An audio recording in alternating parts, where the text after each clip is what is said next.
Welcome to the Ops Experts Club. If you're at all interested in anything we talk about here in this episode, go ahead and check out the description down below and click any of the links there. Or if you just want to know more about us, click the links below. Now on to the episode. Ops Experts Club. I love that it at least lets my woo through, because that would make me sad if my woo didn't make it through. Yeah, you gotta get the pitch just right, though. Do I? So it's a pitch thing, you think? If it's too high, it'll cut. But not too low. So if I did a low woo, if I was like this, woo, then it would almost sound like Moose if I did that. Dude, and then Moose would start barking, and then it would be a whole shenanigan. It would be. Love it. Terryn Turner, excellent to see you today. Ops Experts, thank you for joining us for yet another Ops Experts Club. Hey, can I just say this? Ops Experts Club dominated in downloads last week versus Coffee Experts Club, and it made Terryn and I really, really proud. So I just want to say to all of our Ops Experts listeners, thank you for that. I do want to introduce you to also Coffee Experts Club. We do have another podcast that is Ben and Drew and myself talking coffee. And honestly, a lot of times coffee just feels cooler to talk about. And it has, over the last couple of years, gotten a lot more acclaim. But we shook down some good downloads this past week, Terryn, that made me proud. So thanks for making me proud this last week. Yes, we did it finally. Don't say it like that. Don't say it like that. We do it like that quite frequently, actually. So thank you, listeners, for helping us get to that milestone. And it made Terryn and I able to flex a little bit on the boys on our Collab Team L10. That the Ops Experts are doing well. Alive and well. Live and kicking. People that are interested in Ops Expert stuff, Terryn. Mm-hmm. Ops is Terryn, hot. Dude, Ops is hot, dude. If we should have a shirt, we should sell swag for Ops Experts Club. And that could be one. Hashtag Ops is hot. Yeah. Oh, yeah. With just like some cool, with a pocket, it could be like a t-shirt with a pocket protector and on some short shorts. Dude, that could be a combo. That could be an Ops Hot package. And how about corduroy cargo shorts? That would be sick. I was just in Yosemite last week and I saw this legit old dude. Dude is probably 80 and he was rocking the sickest, OP knit tucked into some OP corduroy shorts. And I'm like, dude, that dude has been rocking those since 1973, and those are the OG original right there. That's some good stuff, Terryn. He would listen to Ops Experts. Oh, yeah. Alrighty, so Ops Experts. I thought today we could talk about, not tuck, because tucking in a shirt is cool, but let's talk about cutting. What should you cut? What should you not cut when it comes to budget, when it comes to money? A lot of times Terryn and I will get on calls with visionaries and they're excited to make money. They're like, how can we increase revenue? We just had a call today with a new client that was really excited. He's like, the number one thing you want to discuss with us is how could we increase revenue? And that's one, right? We all are wanting more sales. All of us. There isn't a business alive that doesn't want more sales. But I think a lot of times the one that gets neglected is, but how could we save? Right? There's things that you could actually save that would grow money in your bank account the same way that sales would grow money in your bank account by just cutting down on the costs. And so I thought we could talk about today, Terryn, even though it's not as sexy as a topic as how do you grow sales, how do you grow efficiencies and how do you cut and what should you cut and what should you not cut? And probably you should not cut your shorts any shorter. You know what I'm saying? I know we just talked about some short OP shorts, like corduroy cargo shorts. Those aren't what you should be cutting. There should be better places we should cut.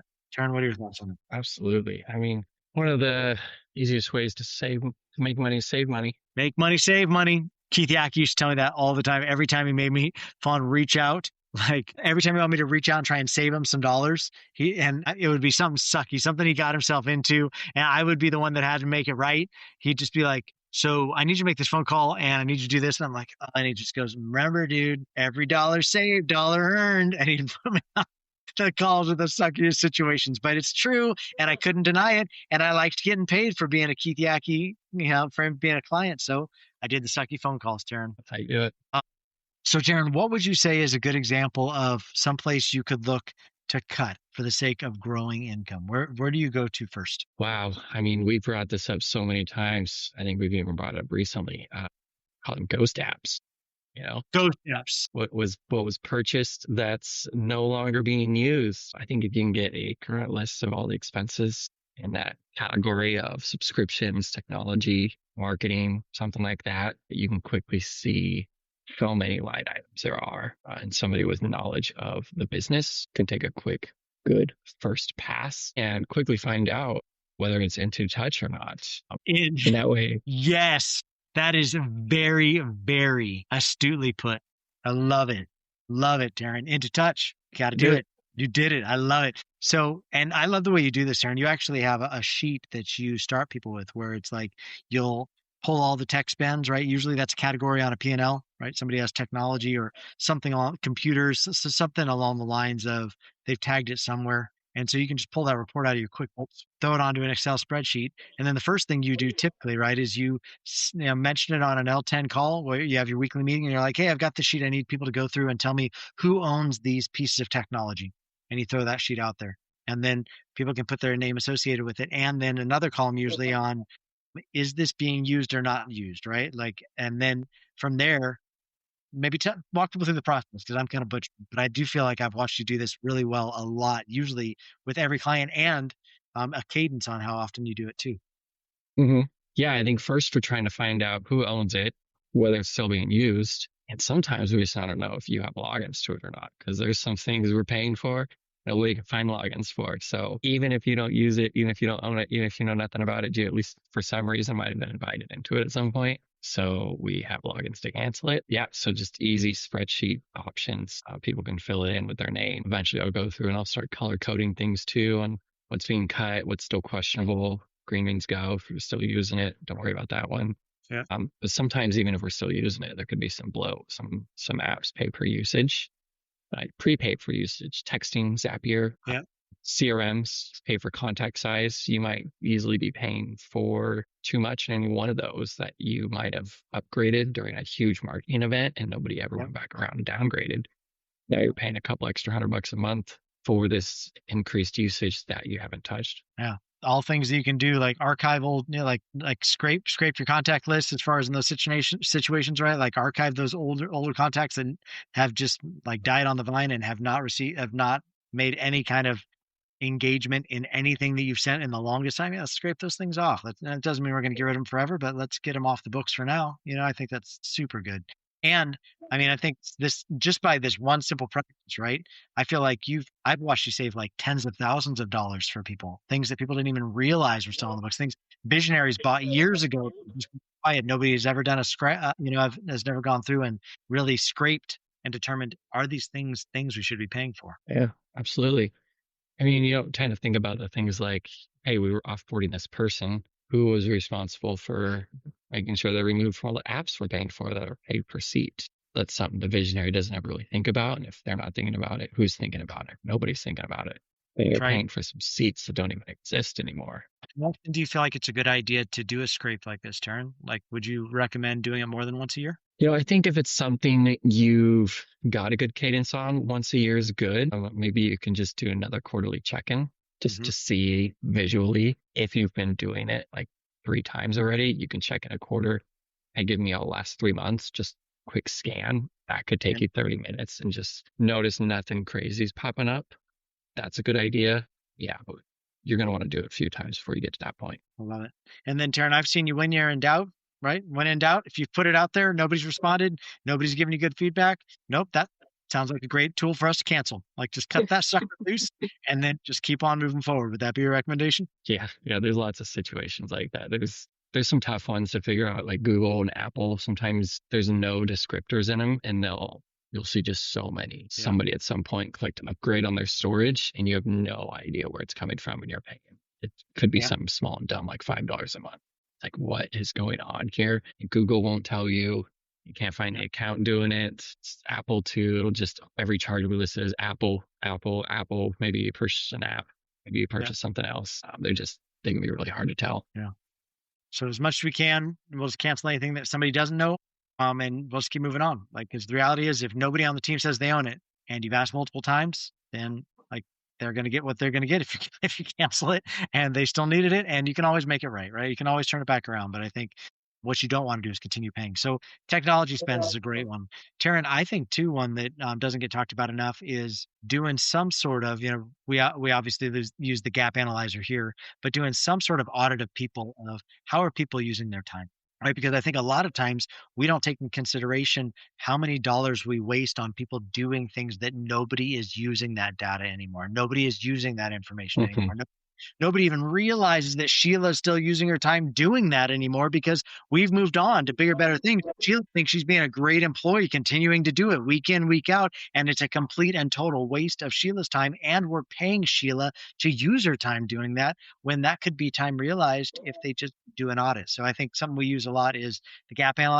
Gap Analyzer is a great tool that we created here at the Collab team to take an inventory of your team. Gapanalyzer.com, you can find information on it there. But I do think whether you use the Gap Analyzer or you just take an audit yourself of how is your team using time, I think that's another one that just quietly sneaks by. Yeah. I mean, it cuts right back into making money by saving money. If you can consolidate resources you have, keeps you from having to purchase more resources, which is Right. more people to do more jobs. And when you realize there could be some coverage already in there somewhere, you could be doing jobs you don't need anymore. You could assign them new work. Now all of a sudden you thought you needed 2 of X job, but now you have people willing to do those jobs because you decided they don't need to be doing what they were doing. 100%. I think it's so easy for people who are getting paid a paycheck to say, I'm overwhelmed. We need to hire more people, right? Like we need to hire more people instead of really working through, well, how is our team using their time though? Right? Because we have a bank of hours, every 2 weeks, Stephanie on our team pulls a Collab team bandwidth tracker, right? Like how much of our bandwidth are we using, and that's based upon how our team is reporting they're using their time. I think it's really important to have some sort of pulse on the climate of how much time is your team using and are they using it for what's going to be best for the organization, or are they just doing what they've been told? It's not like they're trying to be illegitimate. It's not like they're trying to burn the hours or just waste time on the clock.